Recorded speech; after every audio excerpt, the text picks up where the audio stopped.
नमस्कार। मैं मुकेश बाकर जिस सिटी के ऑनलाइन प्लेटफॉर्म पर आप सभी का हार्दिक स्वागत करता हूं। तो आज का अपना टॉपिक है आवर्ती दोलनों के उदाहरण में हेल्महोल्ट्ज अनुनादक।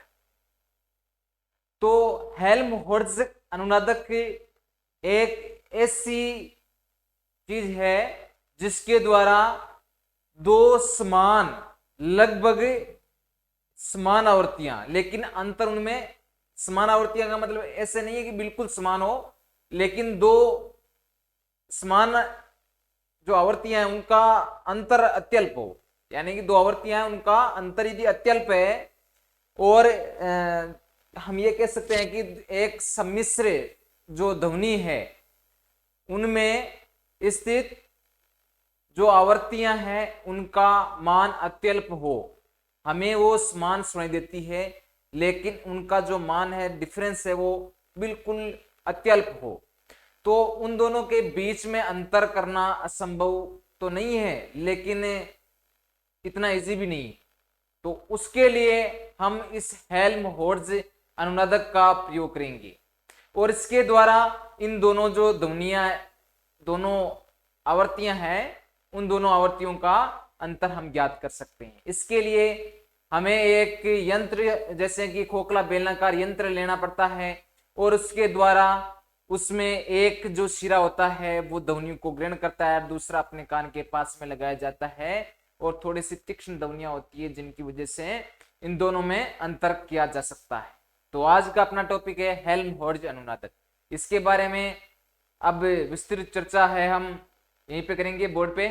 और उससे पहले मैं आपको बता दूं कि जो आवर्ती दोलनों के एग्जाम्पल्स हैं उनमें आपने देखा होगा कि सबसे पहले जैसे टॉपिक आ गया, टॉपिक आने के बाद में हम उसकी विस्तारपूर्वक अपने थ्योरी लिखते हैं, थ्योरी लिखने के बाद में हम व्यंजक प्राप्त करते हैं। तो उसी तरह से प्रत्येक में आपको यही व्यंजक प्राप्त करना है। व्यंजक प्राप्त करने के बाद में आवर्तकाल निकालना है और आवर्तकाल के बाद में यदि आप आवर्ती निकालना चाहो तो आवर्ती भी मान निकालना है। क्लियर है भाई इतनी बात? तो स्टार्ट करते हैं हम अपना टॉपिक।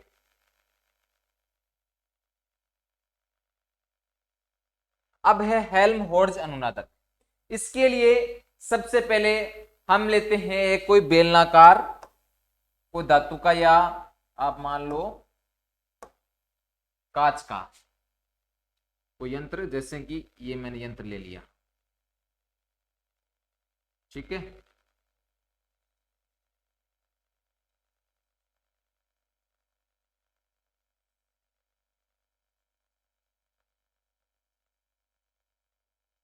ठीक है, जिसको नाम दे दिया आप, क्यों नाम दे दो, कुछ भी नाम दे दो। इसकी लंबाई मैंने माना L है, इसका अनुप्रस्थ काट क्षेत्रफल एक ए मान लो, x मान लो, इसका विस्थापन हो गया। ये तो है आपके B मान लिया ग्रीवा, और ये हो गया आपके C। ये जो B है इससे ध्वनि का अभिग्रहण होता है। अभिग्रहण का मतलब ये है कि ये ध्वनि है उसको ग्रहण करती है, ग्रहण करने के बाद में वो अंदर जाती है और ये जो दूसरा सिरा है C वो हमारे कान के पास में लगाया जाता है और ये जो शिरा है वो तीक्ष्ण ध्वनि उत्पन्न करके उन दोनों जो आवर्तियां हैं उन दोनों आवर्तियों में अंतर को स्पष्ट करता है। जैसा कि मैंने आपको बताया कि इस स्थिति में जो सम्मिश्र ध्वनि होती है तो उस ध्वनि की आवर्तियां हैं वो अत्यल्प होती है। अत्यल्प यानी लगभग बराबर सी होती है, लेकिन हम उनमें अंतर नहीं कर सकते हैं और उसका अंतर ज्ञात करने के लिए हम इस हेल्महोल्ट्ज अनुनादक का प्रयोग करते हैं। तो अब ज्यादा टाइम वेस्टेज नहीं करते हुए हम टॉपिक पे आ जाते हैं, करते हैं शुरुआत। तो सबसे पहले इसकी थ्योरी क्या लिखेंगे भाई कि दो, हाँ एक चीज मैं आपको और बता दूं कि यदि देखो आप इस तरह के चित्र आते हैं, हमने देखा है कि बुक में आप देखना कोई टॉपिक आ गया उसके बाद में बीच में लगभग आपके चित्र आता है, तो हमेशा तरीका ये रखना थोड़ा सा अच्छा लगता है। वैसे ऐसे नहीं है कि भाई आप ये तरीका रखोगे तो आपको नंबर ज्यादा मिल जाएंगे, वो बात नहीं होती, लेकिन जो करने का तरीका होता है उसके अकॉर्डिंग ये है कि आप पहले ऊपर थोड़ी थ्योरी लिखो, उसके बाद में उसका जैसे कोई चित्र आ गया तो चित्र बना दो, उसके बाद में कोई नीचे थ्योरी है तो थ्योरी लिखो, उसके बाद में अपना है जो डेरिवेशन आ गया तो डेरिवेशन को हल करो। ठीक है, तो अब है हेल्महोल्ट्ज अनुनादक। इसमें क्या है, जब दो सम्मिश्र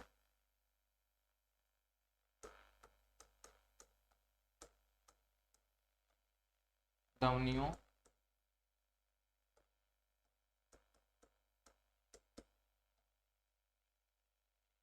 जिनकी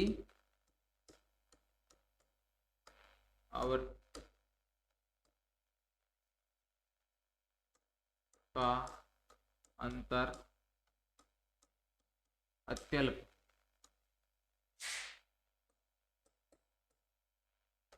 तो उनका अंतर ज्ञात करने के लिए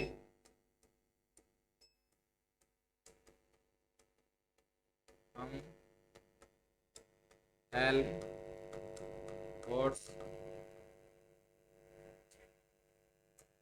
अनुनादक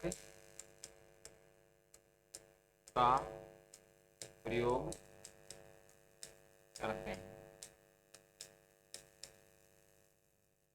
अब ये जो है इस तरह की आकृति होती है, इसकी जो 20 सिरा होता है इसकी 2 गिरवाएं होती हैं।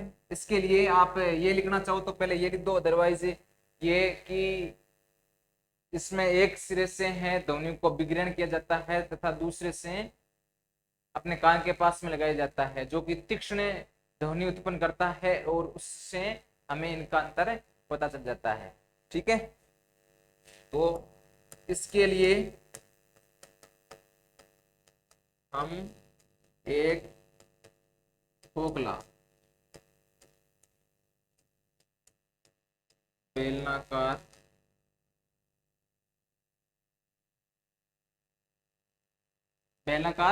यंत्र मान लो या उपकरण मान लो, जो कि कांच या धातु का बना हो। इसके लिए हम एक खोखला बेलनाकार जो कि कांच या धातु का बना हो यंत्र लेते हैं। इसकी 2 गिरवा होती है। एक गिरवा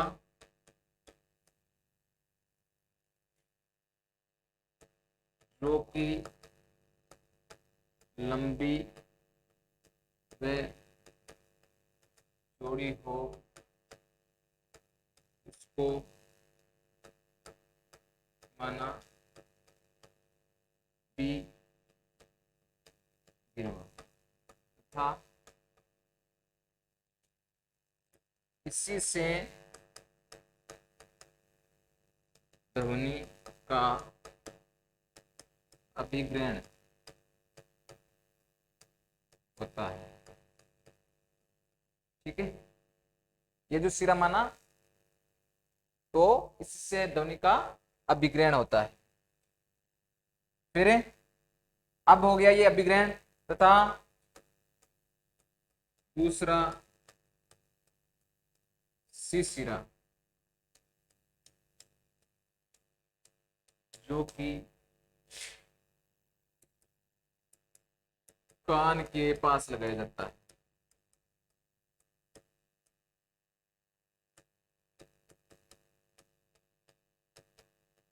है। यह है तीक्ष्ण ध्वनि उत्पन्न करता है ताकि इससे 2 अत्यल्प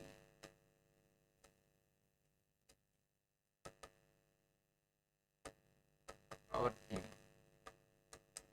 कहीं पर यह सनादियों भी लिखा होता है, का अंतर ज्ञात कर सके।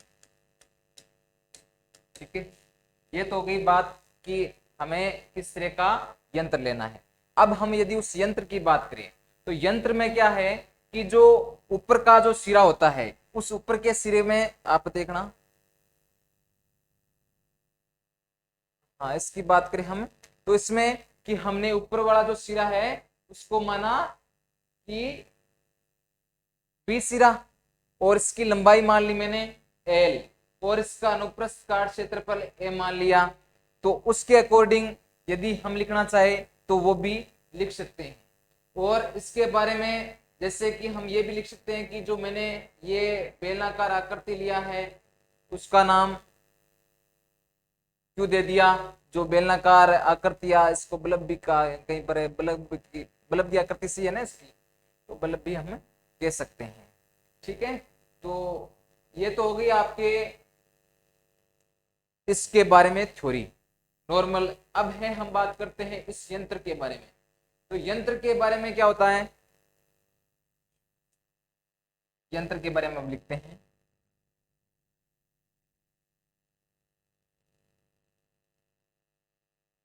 अब देखो यंत्र में आप ये देखना कि ये जो हम ऊपर वाला सिरा ले रहे हैं, सिरा बी, तो उसकी लंबाई है ना, या फिर आप ये ले लो कि जब, पहले हम ये लिख देते हैं कि जब ध्वनि का बी सिरे से अभिग्रहण होता है तो संपीड़न के कारण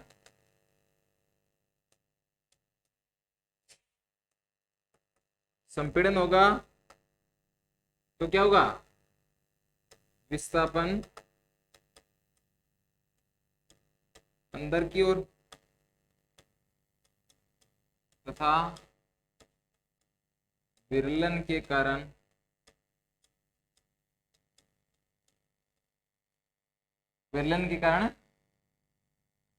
विस्थापन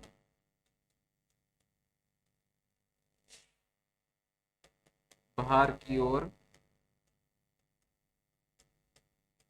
होता है। ठीक है, ये तो हो गई बात कि अब बीच सिरे से जैसे ध्वनि का संपीड़न हुआ, ध्वनि का विग्रहण हुआ, तो जब संपीड़न होगा तो ध्वनि का जो विस्थापन है वो अंदर की ओर होगा, और यदि विलयन होगा तो बाहर की ओर। क्लियर है, बी सिरे की गिरवा मान लो, गिरवा बी की लंबाई माना एल है तथा अनुप्रस्थ काट क्षेत्रफल या फिर काट क्षेत्रफल भी कह सकते हैं, कितना ए, अनुप्रस्थ काट क्षेत्रफल हो गया आपके ए, और इसकी लंबाई होगी आपके एल। ठीक है, इतना क्लियर है। अब हम इसके आयतन की बात करें। यह तो हो गई आपके आयतन, और आयतन को किससे प्रदर्शित किया जाता है, v से, v से होता है। और घनत्व की बात करें तो अनुप्रस्थ काट क्षेत्रफल ए हो गया तथा घनत्व रो है।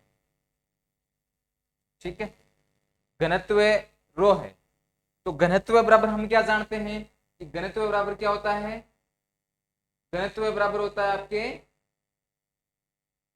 द्रव्यमान बटा आयतन, ये होता है क्या, अरे द्रव्यमान बटा आयतन होता है क्या, तो ये लिखें। हाँ, तो घनत्व ये है, तो द्रव्यमान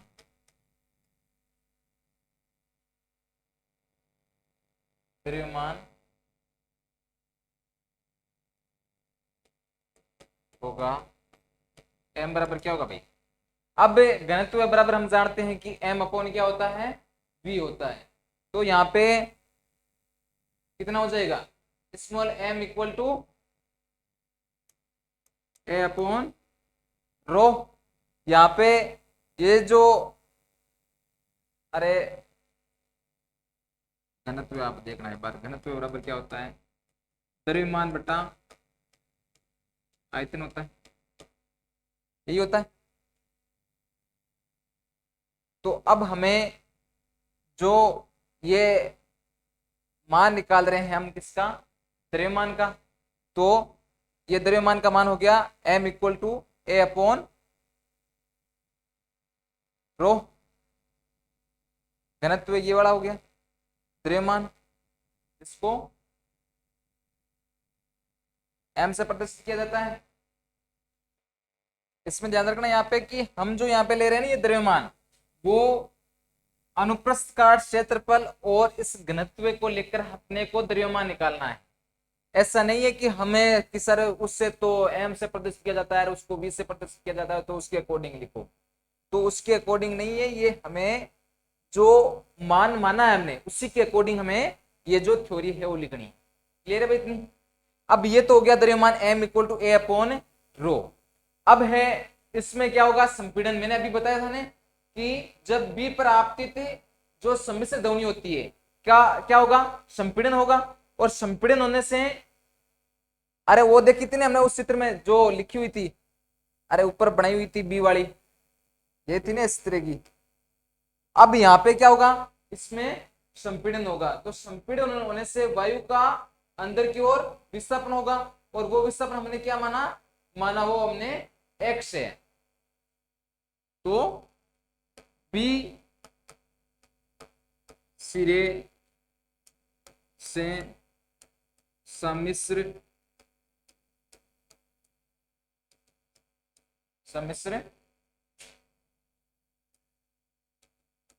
ध्वनि का, हाँ तो ये जो सम्मिश्र ध्वनि है उसका क्या होगा, संपीड़न। अरे संपीड़न होगा तो सम्मिश्र ध्वनि का संपीड़न होने से अंदर की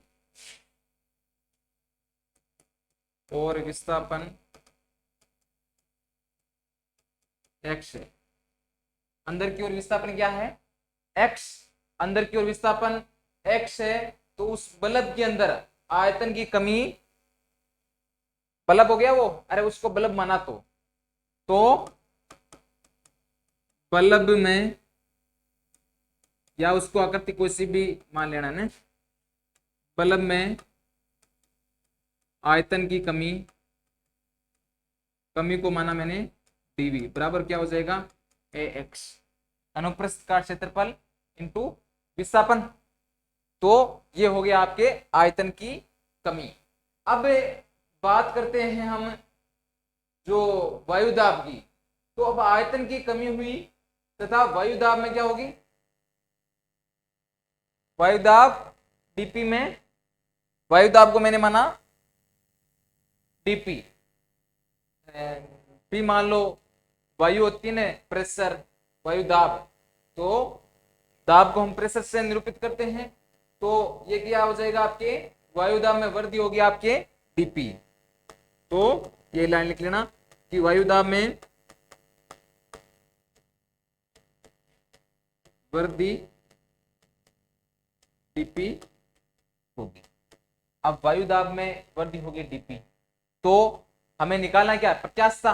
प्रत्यास्थता की बात करें तो प्रत्यास्थता बराबर क्या होता है, प्रतिबल बटा आयतन विकृति। और आयतन की बात करें तो आयतन विकृति हो जाएगा। तो प्रत्यास्थता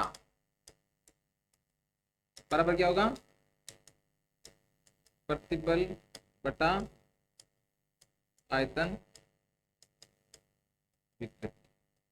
अब आयतन विकृति की बात करें, आयतन विकृति क्या है, dv अपॉन v, और प्रतिबल क्या है, प्रतिबल है आपके dp, अरे dp है, और प्रत्यास्थता है, उसको मैं किससे प्रदर्शित करूंगा, इससे। अरे इसको एक बार आप लिख देना कि प्रत्यास्थता को मैं इससे प्रदर्शित करूं, प्रतिबल हो जाएगा आपकी dp अपॉन आयतन विकृति क्या हो जाएगा, dv अपॉन v। यदि मैं यहाँ पे इस वायुदाब की बात करूं dp की, तो इसमें जो v बल्ब है और q का आयतन है, तो ये कितना हो जाएगा आपके dp इक्वल टू माइनस, अब इसमें देखना यहाँ पे dp का मान निकाल रहे हैं, dp बराबर ये हो जाएगा आपके माइनस में e dv upon v। Minus में होगा क्योंकि ये जो आयतन विकृति है वो जिसके जस्ट अपोजिट हो रही है, विकृति हो रही है, तो हम क्या करेंगे, इसको माइनस में लिखेंगे। तो dp बराबर क्या हो जाएगा, dp तो होगा प्लस में और ये हो जाएगा माइनस में e dv अपॉन v। अब dv है उसको हमने क्या लिखा था, ऊपर ax लिखा था, तो मैं इसको क्या लिख सकता हूं, माइनस का e ax upon v। Clear है भाई, इतना कोई कंफ्यूजन नहीं है अभी तक। तो अब है हमें क्या करना है कि अब इस नलिका पर जो प्रत्यानयन बल लगेगा वो प्रत्यानयन बल क्या होगा, प्रत्यानयन बल तो किससे प्रदर्शित किया जाता है, F से, F से प्रदर्शित किया जाता है। तो मैं इसको क्या लिखूंगा, dp सॉरी F बराबर dp एंड dp का मान क्या है, ये वाला। यदि ये वाला लिखना चाहो तो आप ये भी लिख सकते हो, उसके बाद में ये वाला लिखना तो पड़ेगा ही फिर। तो इसको मैं क्या लिखूंगा, माइनस का e ax upon v dot a। ये है आपके प्रत्यानयन बल। तो आगे में ऐसे यहां पे ये गुणा हो जाएगा, ऐसे गुणा होगा तो ये क्या हो जाएगा, माइनस का A square X upon V, minus का E X square X upon V हो गया। तो ई ए स्क्वायर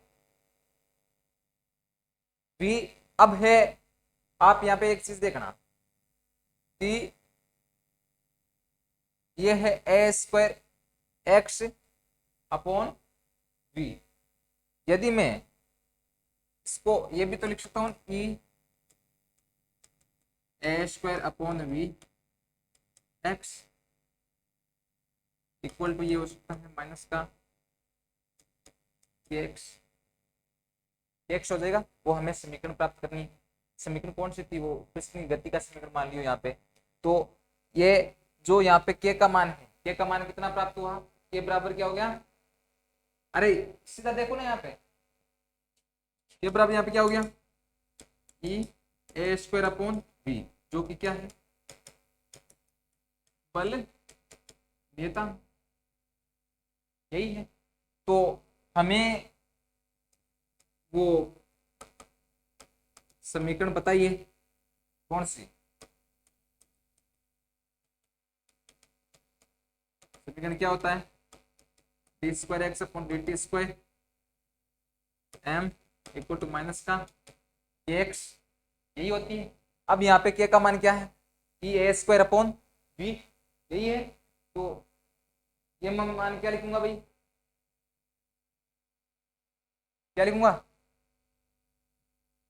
इसको इधर ले आऊं, D square X upon D T square plus के एक्स इक्वल टू 0, वापिस वही है। अब हमें वो पहली वाली समीकरण प्राप्त हो गई ना, तो इसको मैं क्या लिखूंगा, D square X upon D T square plus K upon M X equal to 0। K upon M है वो क्या है, ओमेगा स्क्वायर है, तो मैं इसको क्या लिखूंगा, ओमेगा स्क्वायर। तो ओमेगा स्क्वायर होते ही हमारे पास में जो पहले वाली समीकरण है वो प्राप्त हो गई या नहीं हुई, x इक्वल टू 0। ये इस तरह से आपको हेल्महोल्ट्ज जो अनुनादक है उसके लिए समीकरण निकालनी है। तो इतना क्लियर हो गया। अब ये तो हुई आपके समीकरण निकालना। अब हम बात करेंगे क्या, आवर्तकाल।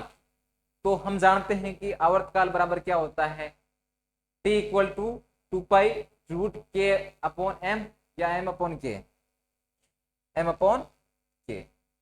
तो आवर्तकाल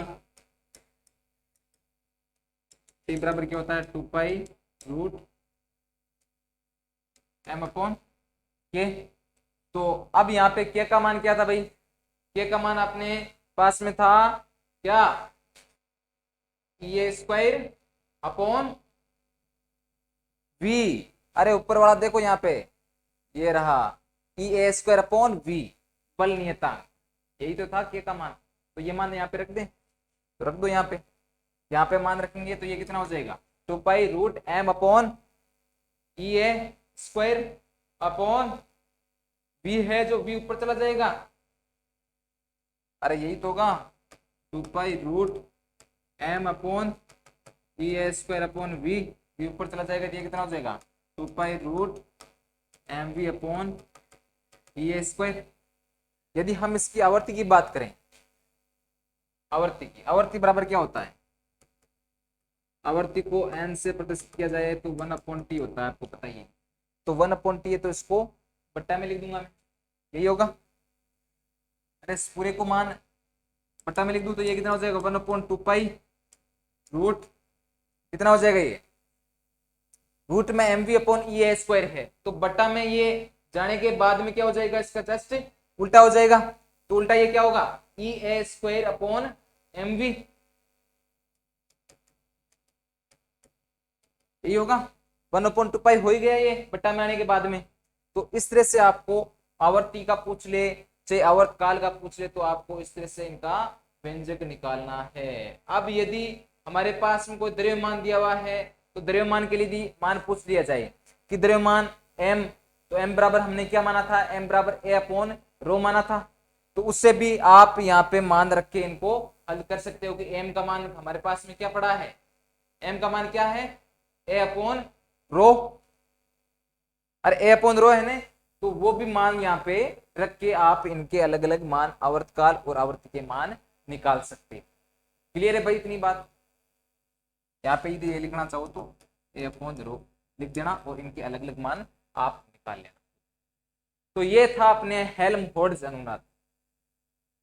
पूरी बात मुझे लग रहा है क्लियर हो गई होगी, बिल्कुल इजी है। इसमें बस ध्यान आपको यही रखना है कि जो हमें चित्र दिया गया है उसकी व्याख्या बिल्कुल सही सही करनी है, और हमें ये पता होना चाहिए कि जो हेल्महोल्ट्ज अनुनादक है उसका यूज कहाँ किया जाता है, और वो किया जाता है कब, जब दो सम्मिश्र ध्वनियां जिनकी आवृत्तियों का अंतर अत्यल्प हो तब इसका प्रयोग किया जाता है। और इनकी क्या क्या विशेषताएं हैं ये हमने ऊपर अध्ययन कर लिया है, और इस तरह से आपको ये व्यंजक प्राप्त करना है। तो आज के लिए इतना ही काफी है, धन्यवाद। नेक्स्ट क्लास में एक नए टॉपिक के साथ में फिर मिलेंगे, तब तक के लिए गुड बाय, सी यू।